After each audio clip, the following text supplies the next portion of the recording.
Hello everyone, welcome to our YouTube channel Shiksha Alliance. Today we are going to start our daily current affairs session in which we will cover important news from several newspapers, PIB and various government sources. So let's begin our session. Our first topic is 14 guidelines to address human wildlife conflict. PIB की news काफी important हो जाता है तो हम जानेंगे तो 14 guidelines है जिसकी मदद से एड्रेस किया जा सकेगा ह्यूमन वाइल्डलाइफ कॉन्फ्लिक्ट को.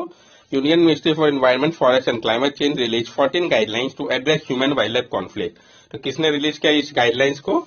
तो union ministry for environment forest and climate change ने रिलीज किया 14 गाइडलाइंस को ताकि एड्रेस किया जा सके ह्यूमन वाइल्डलाइफ कॉन्फ्लिक्ट को. ऑब्जेक्टिव क्या है इस गाइडलाइंस का? To facilitate a common understanding of effective and efficient mitigation of human wildlife conflict among की स्टेक होल्डर. कि फैसिलिटेट किया जाए एक कॉमन अंडरस्टैंडिंग को इफेक्टिव और एफिशिएंट मिटिगेशन का ह्यूमन वाइल्डलाइफ कॉन्फ्लिक्ट को की स्टेक होल्डर के साथ फैसिलिटेट किया जाए और डेवलप किया जाए site specific human wildlife conflict mitigation measures को. गाइडलाइंस जो है 10 स्पीसीज स्पेसिफिक गाइडलाइंस, जो आपका 10 स्पीसीज स्पेसिफिक गाइडलाइंस है तो उस स्पीसीज का नाम हम जानेंगे.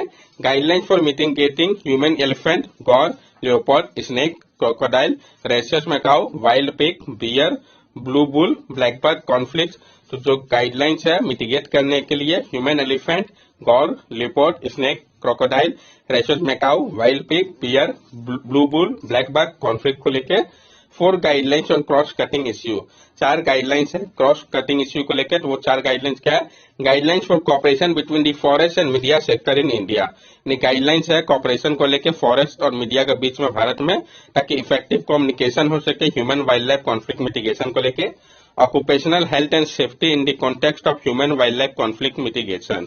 ऑक्यूपेशनल हेल्थ और सेफ्टी की बात कही गई है ध्यान में रखते हुए ह्यूमन वाइल्डलाइफ कॉन्फ्लिक्ट मिटिगेशन को. Crowd management in human wildlife conflict related situation. Crowd management कहा गया है human wildlife conflict related situation पे. Addressing health emergency and potential health risk arising out of human wildlife conflict situation taking a one health approach. Address किया जा सके health emergency को और potential health risk जो कि अराइज हो रहा हो ह्यूमन वाइल्डलाइफ कॉन्फ्लिक्ट सिचुएशन के कारण, और ध्यान में रखने के लिए कहा गया वन हेल्थ अप्रोच को. गाइडलाइंस के बारे में हम जान ले. The guidelines are developed under the Indo-German Cooperation Project on Human Wildlife Conflict Mitigation. The guidelines are advisory in nature. A review of these guidelines is planned to take place every 5 years from 2023 onwards. ये जो guidelines है इसको develop किया गया है Indo German cooperative project on human wildlife mitigation के ऊपर. ये जो गाइडलाइंस है ये आपका एडवाइजरी होगा नेचर पे. जो रिव्यू होगा इस गाइडलाइंस का उसको प्लान किया गया हर एक बार होगा हर एक 5 साल में 2023 के बाद से. नेक्स्ट टॉपिक हमारा India Mrs renewable energy. India ने मिस किया है रिन्यूएबल एनर्जी के टारगेट को. ये पार्लियामेंट्री पैनल में कहा गया है तो इसको हम डिटेल्स में समझेंगे क्या कहा गया, क्या है बैकग्राउंड को, सब कुछ को. Parliamentary panel has attributed the low installation of solar rooftop and wind energy project as the key reason for the shortfall in achieving India's renewable energy capacity target of 175 gigawatt by 2022. तो parliamentary panel है उसने attribute किया है कि जो लो installation हुआ solar rooftop का और विंड एनर्जी प्रोजेक्ट का ये मेन रीजन है शॉर्टफॉल का पीछे का, जिस कारण भारत ने अचीव नहीं कर पाया इंडिया का रिन्यूएबल एनर्जी कैपेसिटी टारगेट को 175 गीगावाट का जो था 2022 का. बैकग्राउंड को हम समझते हैं. India set N ambitious target in 2014 of installing 175 gigawatt of renewable capacity by the year 2022, which include 100 gigawatt solar, 60 gigawatt wind, 10 gigawatt biopower and 5 gigawatt small hydro power. India ने set किया था एक ambitious target को 2014 में कि भारत जो है वो इंस्टॉल करेगा 175 गीगावाट रिन्यूएबल एनर्जी कैपेसिटी का 2022 तक, जिसमें 100 गीगावाट सोलर होगा, 60 गीगावाट विंड होगा, 10 गीगावाट बायो पावर होगा और 5 गीगावाट स्मॉल हाइड्रो पावर होगा.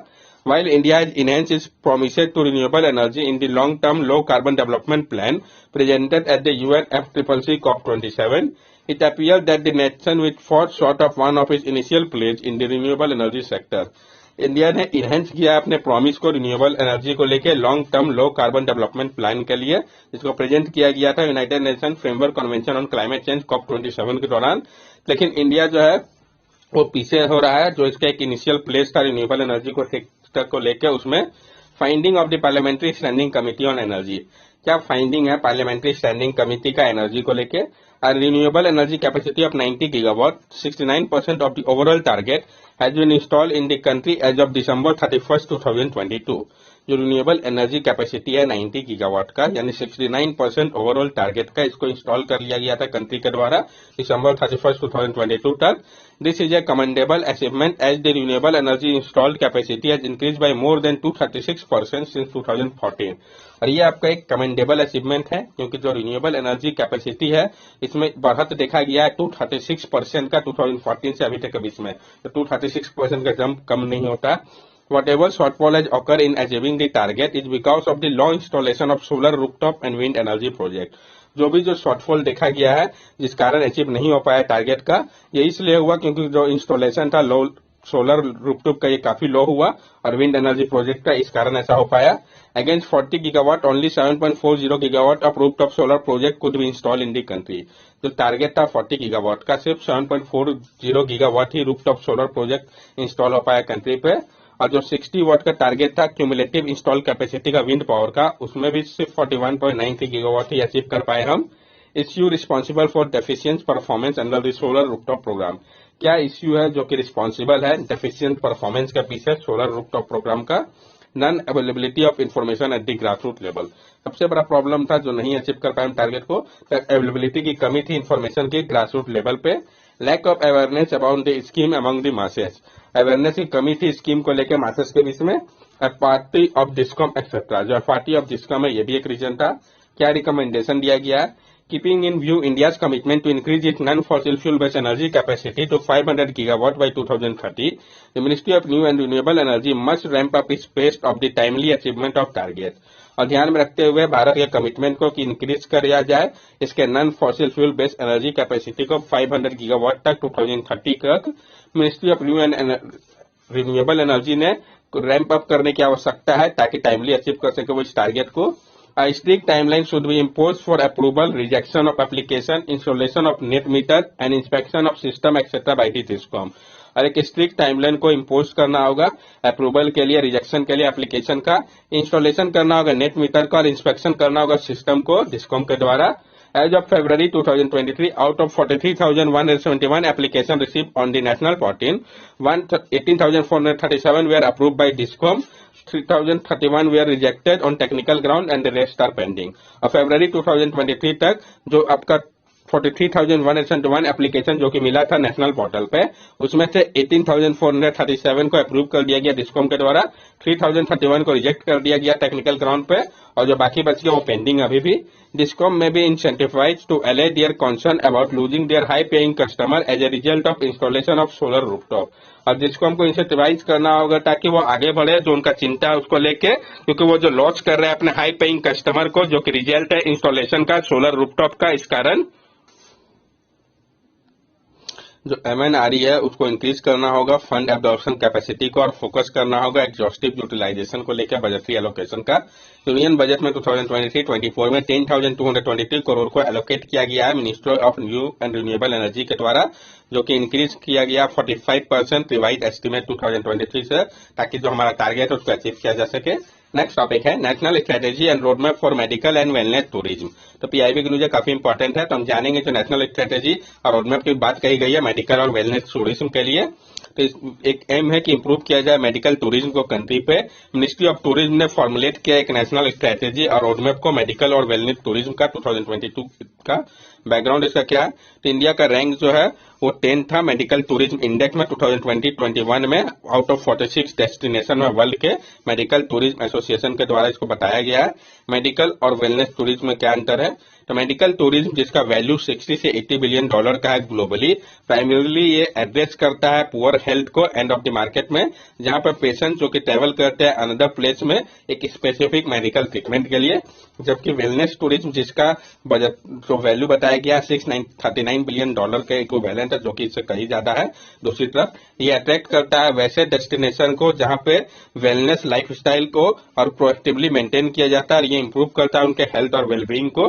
As far as medical tourism is concerned, India currently has a $5 to $6 billion market 2019 figure that may rise to $13 billion by 2026. और medical tourism की जहां तक हम बात करें तो इंडिया का करेंटली 5 से 6 बिलियन डॉलर का मार्केट था 2019 में, और ये बढ़ के 13 बिलियन डॉलर तक हो सकता है 2026 तक, यानी जस्ट दुगना। Government effort to boost the medical tourism sector in India, government के द्वारा जो एफर्ट लिया जा रहा है ताकि बूस्ट किया जा सके मेडिकल टूरिज्म सेक्टर को भारत में, तो streamlining medical value travel, a segment that attracted 0.7 million foreign tourist in pre pandemic 2019। Streamline करने की बात कही गई है मेडिकल वैल्यू ट्रेवल को। ये एक सेगमेंट है जो कि अट्रैक्ट करता है 0.7 मिलियन फॉरेन टूरिस्ट को प्री पैंडेमिक के समय में 2019 के समय पे। जो आपका मेडिकल वैल्यू ट्रेवल है ये एक स्पेशलाइज्ड सर्विस है हॉस्पिटल और वेलनेस सेंटर के द्वारा, जो कि इंक्लूड करता है दोनों ही मॉडर्न और साथ साथ ट्रेडिशनल सिस्टम को मेडिसिन का। It involve healthcare service provider, visa requirement, insurance, MVT facilitator, etc. और ये इन्वॉल्व करता है हेल्थ केयर सर्विस प्रोवाइडर को, visa requirement, insurance, medical value travel facilitator etcetera सबको।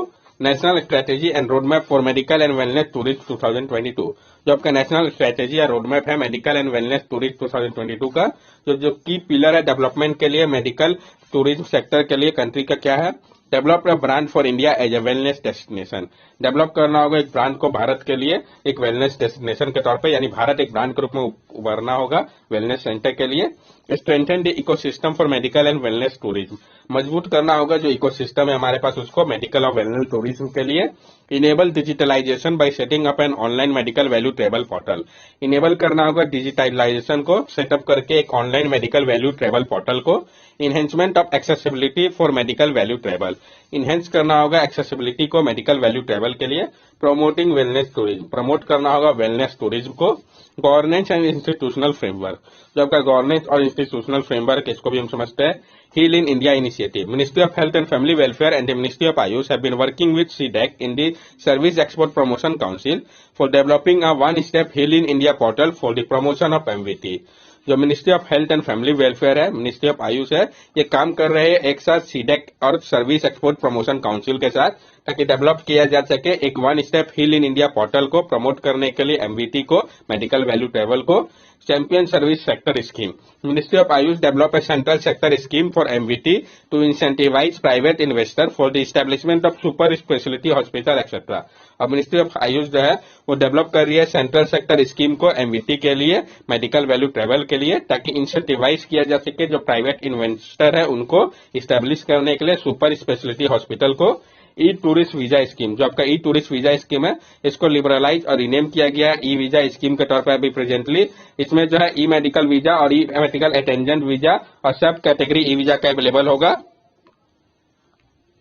National medical and wellness tourism board, जो ministry of tourism है उन्होंने गठित किया है बोर्ड को 2015 में ही, ताकि प्रोवाइड किया जा सके एक डेडिकेटेड इंस्टीट्यूशनल फ्रेमवर्क को जो कि फॉरवर्ड करेगा जो काउज है प्रमोशनल मेडिकल और वेलनेस टूरिज्म को। नेक्स्ट टॉपिक हमारा house panel suggest prepaid card for power to save ground water. House panel ने सजेस्ट किया प्रीपेड कार्ड को पावर के लिए ताकि सेव किया जा सके ग्राउंड वाटर को। तो जानेंगे ऐसा क्यों कहा गया डिटेल्स में। प्रिवेंट करने के लिए जो एक्सेसिव एक्सप्लॉइटेशन हो रहा है ग्राउंड वाटर का, पार्लियामेंट्री स्टैंडिंग कमेटी रिपोर्ट ने रिकमेंड किया है कि डिस्करेज किया जाए जो उपयोग हो रहा है इलेक्ट्रिक पंप का, इंट्रोड्यूस करके मेजर्स को, जैसे कि प्रीपेड कार्ड, इस सब मेजर को लेके हाईलाइट किया इस रिपोर्ट का। ग्राउंड वाटर जो कि एक वैल्यूएबल लेकिन डिमिनिशिंग रिसोर्स है, ओवर एक्सट्रैक्शन हो रहा है ग्राउंड वाटर का और इरिगेशन को पूरा करने के लिए, जो कि काफी ज्यादा प्रिवेलेंट है पंजाब, हरियाणा, राजस्थान जैसे स्टेट में, जिसके कारण 97, 90 और 86% जो इरिगेशन नीड है वो ग्राउंड वाटर के एक्सट्रैक्शन के माध्यम से किया जाता है। आप समझ सकते हैं कितना ह्यूज अमाउंट एक्सट्रैक्ट किया जा रहा है। और जो अदर स्टेट है जैसे कि कर्नाटका, तमिलनाडु, यूपी, ये भी काफी ज्यादा सिग्निफिकेंट यूजर है ग्राउंड वाटर का इरिगेशन के लिए। मतलब ये 6 स्टेट जो है वो सबसे ज्यादा यूज कर रहा है ग्राउंड वाटर का इरिगेशन के लिए। क्या मेन रीजन है ये जो ओवर एक्सप्लॉइटेशन हो रहा है ग्राउंड वाटर का?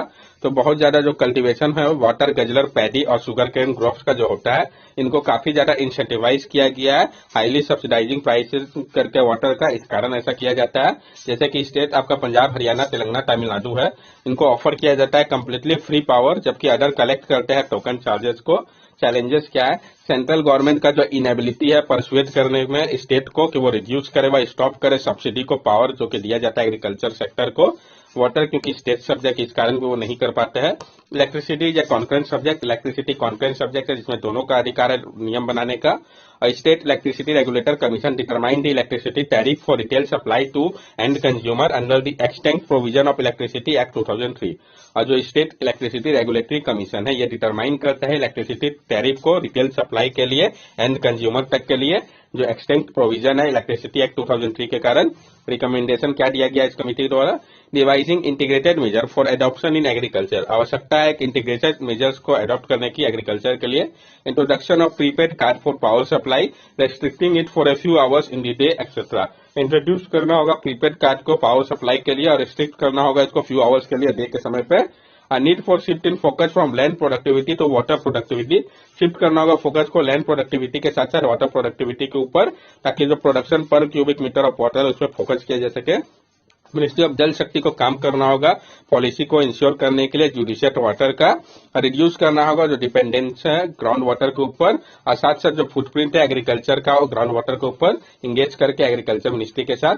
जल शक्ति मिनिस्ट्री को रिक्वेस्ट करना होगा दोनों ही पावर मिनिस्ट्री और एग्रीकल्चर मिनिस्ट्री से, साथ साथ स्टेट गवर्नमेंट से कि वो मेजर्स ले जो कि सजेस्ट किया गया है, step taken by Indian government, जो स्टेप अभी इंडियन गवर्नमेंट द्वारा लिया गया है।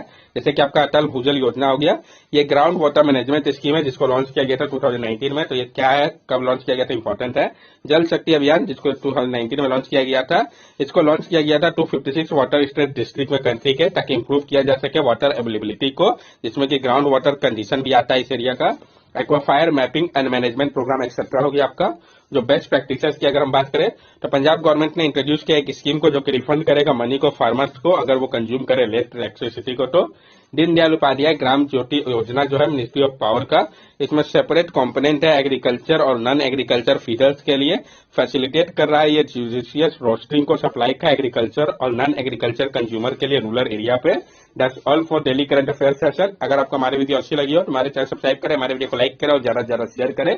These are our social media link. From here also you can stay connected with us and give us your valuable feedback. Thank you and have a nice day.